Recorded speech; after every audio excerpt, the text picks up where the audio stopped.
Ya. Assalamualaikum warahmatullahi wabarakatuh. Kami dari kelompok 3 ingin mempresentasikan simulasi siklus eksekusi bersih dan visualisasi Bitcoin berbasis Arduino Uno menggunakan medium controller dan internet. Sebelumnya, perkenalkan anggota kelompok kami. Ada saya sendiri, Muhammad Siranitra. Lalu teman Saya Muhammad Abdul Ali. saya Adrian Jalani. Saya Aisyah. Kemudian saya nama saya Kemudian saya Taufik Jamal. Di sini aku menjelaskan tentang pendalaman dari proyek ini. Proyek ini dibuat untuk memvisualkan proses kerja microcontroller Arduino Uno melalui 2 mini game. Lalu setelah menandakan bagaimana input touchscreen proses menjadi aksi game. Dan yang ketiga, proyek memperlihatkan cara Arduino menangani logika permainan dan grafis dan lalu eksekusi instruksi. Kemudian di sini saya akan menjelaskan mengenai tujuan dari proyek kami. Nah, pada dasarnya proyek yang kami rancang ini bertujuan untuk menunjukkan bagaimana sih konsep-konsep dasar arsitektur komputer itu dapat diimplementasikan melalui rancangan game sederhana. Pertama, kami ingin mengimplementasikan 2 game interaktif. Yang pertama itu Flappy Bird dan yang kedua itu Tic-Tac-Toe menggunakan Arduino Uno dan layar LCD TFT. Kemudian yang kedua, melalui proyek ini kami ingin menunjukkan bagaimana sih sebuah sistem data itu bekerja. Nah, kayak mulai dari proses input, logika, kemudian output. Nah, jadi si proses ini itu kan dimulai dari input yang diberikan oleh user seperti menyentuh pada layar atau menekan pada tombol. Lalu bagaimana sih itu dieksekusi oleh Arduino Uno, lalu sampai masa tampilan pada yang sini. Ketiga, kami juga ingin mendemonstrasikan bagaimana Arduino proses instruksi pada saja itu terjadi. Ya, walaupun implementasinya berada di tahapan yang dasar, alur seperti flash, decode, dan execute tetap kami implementasikan melalui mekanisme game. Setelah itu, untuk tujuan pemahaman itu yang keempat, proyek ini dirancang agar mahasiswa dapat memahami konsep arsitektur secara lebih mendalam.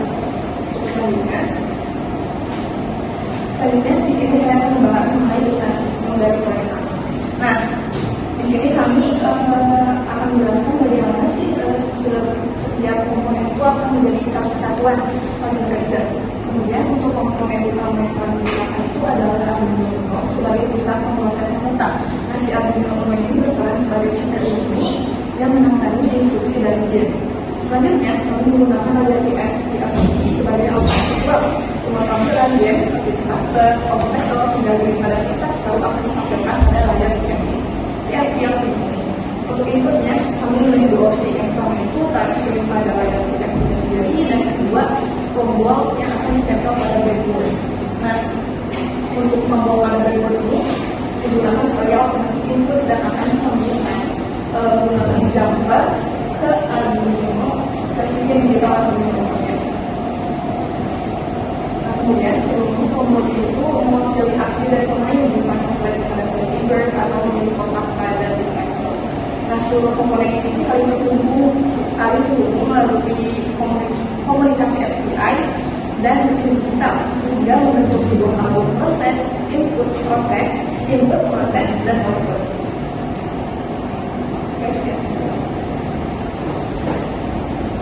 Di sini saya akan menjelaskan implementasi pada game Flappy Bird. Dan di sini ada gambarannya. Yang pertama seperti on screen dari game Flappy Bird sendiri. Lalu yang kedua ada game sistem game yang mungkin berjalan, sistem burung yang berjalan ke bawah, tetapi ketika disentuh atau memakai alternatif tombol itu akan naik. Lalu untuk pilar dan rintangannya itu akan dari kanan ke arah ke kiri. Lalu setiap melewati pilarnya akan mendapatkan skor atau poin, dan begitu juga seterusnya sampai jika burung tersebut menabrak pilar ataupun jatuh ke bawah akan berhenti atau game over. Lalu yang kedua, ada game yang kedua yaitu game Tic-Tac-Toe. Yang pertama ada posting dari Tic-Tac-Toe-nya, lalu yang kedua ada di game kartu itu sendiri ada 3x3. Untuk pemain dan botnya sendiri. Yang untuk pemain itu bersimbolkan X dan botnya bersimbolkan O. Lalu yang ketiga itu sistemnya ketika simbol yang bersejajar dengan yang sama akan dikatakan menang, atau jika kotak tersebut penuh dan tidak ada yang sama dengan sejajar simbolnya, maka dinyatakan seri. Kemudian di sini ada hasil simulasi. Pertama, yang terlibat berjalan stabil dengan animasi halus. Kedua, touchscreen dan responsif setelah dikalibrasi. Ketiga, diktator dapat mendeteksi input dengan akurat. Keempat, skor terlibat bisa disimpan ke EEPROM meskipun perangkat mati. Kelima, atau terakhir, aplikasi memang berfungsi tanpa nilai.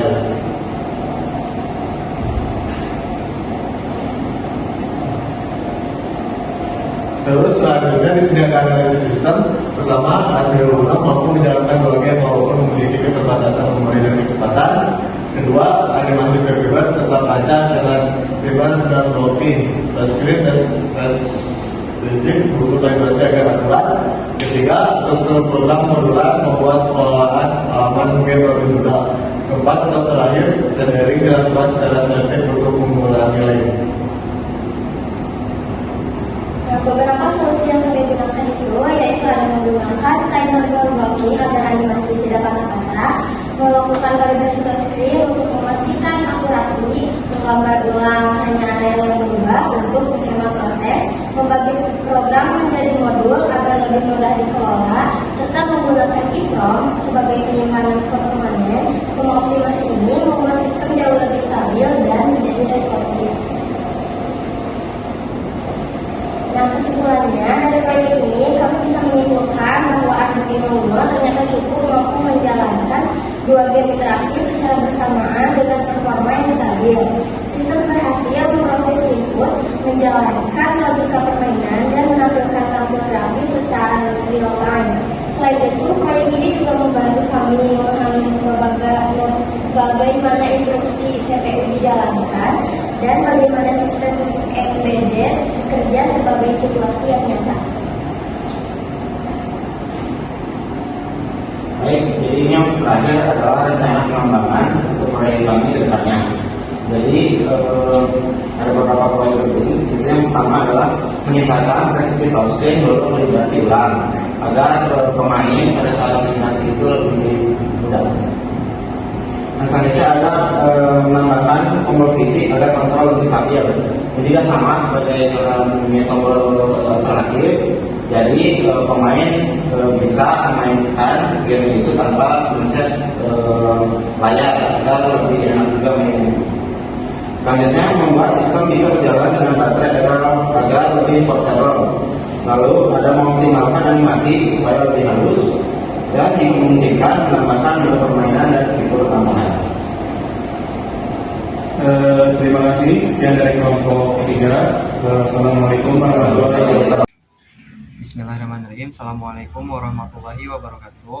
Izin memperkenalkan diri, nama saya Muhammad Ardi Bevi Soleh. NIM saya 25552011 340 dari kelas TIF RP 25E. Alasan saya tidak sempat mengikuti ujian UTS hari ini dalam mata kuliah organisasi dan arsitektur komputer karena hari kemarin saya mengikuti kegiatan lomba event kejuaraan nasional di Madiun Jiu-Jitsu. Saya berangkat dari tanggal 12 dan baru mau pulang hari ini malam karena tiket keretanya adanya hari ini malam hari dan sampai besok pagi jam 7. Berikut dokumentasi dari kegiatan lomba saya. Sekian, terima kasih banyak atas kesempatannya. Wassalamualaikum warahmatullahi wabarakatuh.